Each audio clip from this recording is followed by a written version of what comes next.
સાબર ડેરીની આજે 61મી વાર્ષિક સાધારણ સભા શાંતિપૂર્ણ માહોલમાં પૂર્ણ થઈ હતી। 13 તારીખના રોજ બાકી રહેલ ભાવફેરની રકમ ચૂકવવામાં આવશે। સાબરકાંઠા અને અરવલ્લી જિલ્લાના દૂધ ઉત્પાદકોની જીવાદોરી સમાન સાબર ડેરીની 61મી વાર્ષિક સાધારણ સભા યોજાઈ હતી, જેમાં દૂધ મંડળીના ચેરમેન અને સેક્રેટરી સાધારણ સભામાં રહ્યા હતા। ગેટ પર ચકાસણી કર્યા બાદ પ્રવેશપત્ર આપવામાં આવી રહ્યા છે। પ્રવેશપત્રની તપાસણી દરમિયાન પશુપાલકો અને સાબર ડેરીના કર્મચારીઓ વચ્ચે થઈ હતી બોલાચાલી। સાબરકાંઠા અને અરવલ્લી જિલ્લાના 1200 મંડળીઓના ચેરમેન અને સેક્રેટરી સામાન્ય સભામાં રહેશે હાજર। સાબર ડેરી દ્વારા ચૂકવવામાં આવતી ભાવફેર બાબતે અગાઉ પશુપાલકો અને પોલીસ વચ્ચે થયું હતું ઘર્ષણ।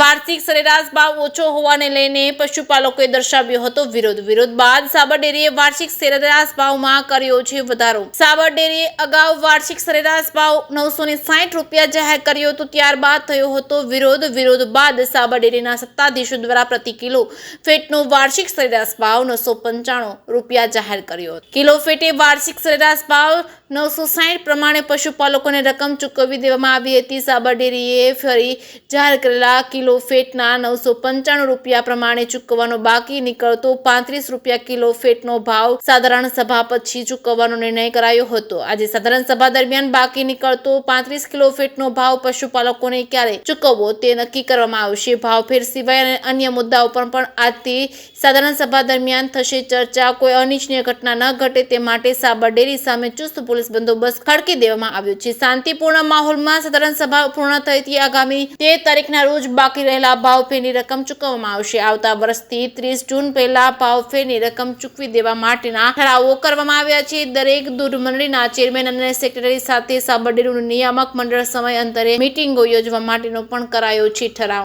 જેકેસી ગુજરાતી સાથે અશોક નાઈ, સાબરકાંઠા। સૌને મારા નમસ્કાર। સાબરકાંઠા અને અરવલ્લી જિલ્લાના સભાસદો ભાઈઓ માટે આજે 61મી વાર્ષિક સાધારણ સભાનું આયોજન કરવામાં આવ્યું હતું। 61મી વાર્ષિક સાધારણ સભામાં એજન્ડા પ્રમાણે સર્વસંમતે દરેક કામકાજનું પૂર્ણ થયેલ છે અને આ વર્ષે એક ઐતિહાસિક નિર્ણય કરે છે કે જે ભાવફેર માટે રાહ જોવી પડતી એ 300 પહેલો ભાવફેર જનરલ સભાની મંજૂરી અપેક્ષાએ આપવાનો એક ઠરાવ પાસ કર્યો છે।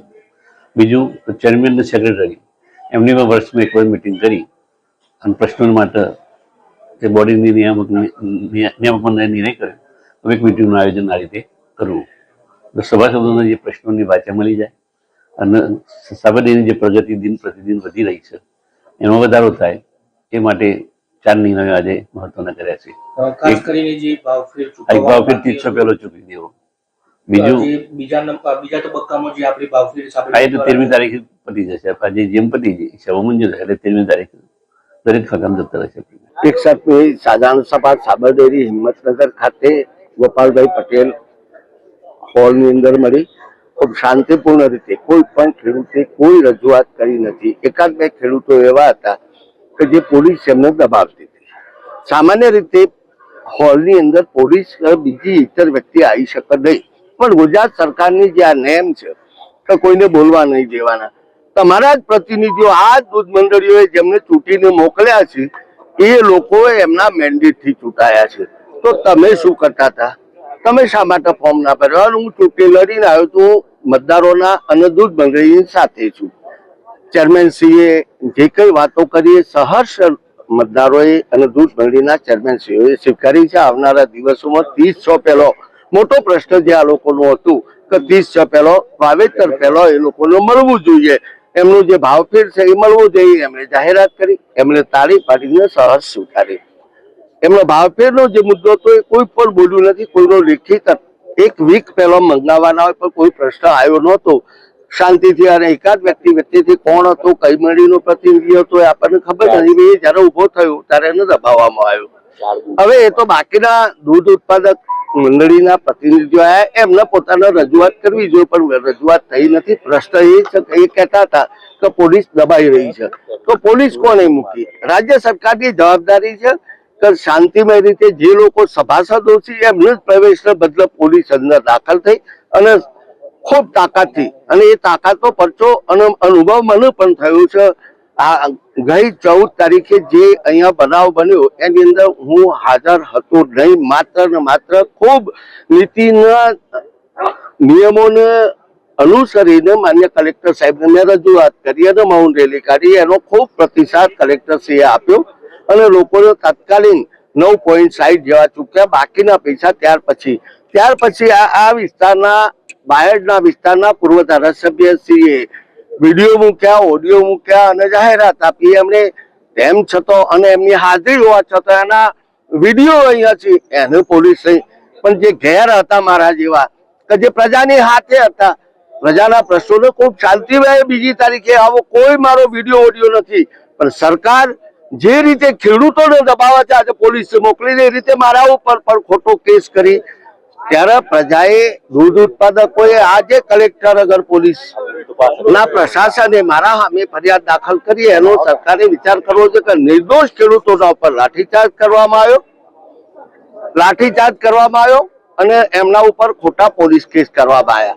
અને જે લોકો નહોતા એમના આમાં એક હું છું અને પોલીસ ચેલેન્જ રાજ્ય સરકારને પણ હું કહું છું કે મારો એક પણ વિડીયો મળે, મારો એક પણ ઓડિયો મળે, મારી એક પણ પોસ્ટ મળે, મારી હાજરી અંગેનો કોઈ વિડીયો મળે તો તમે મને કહેજો.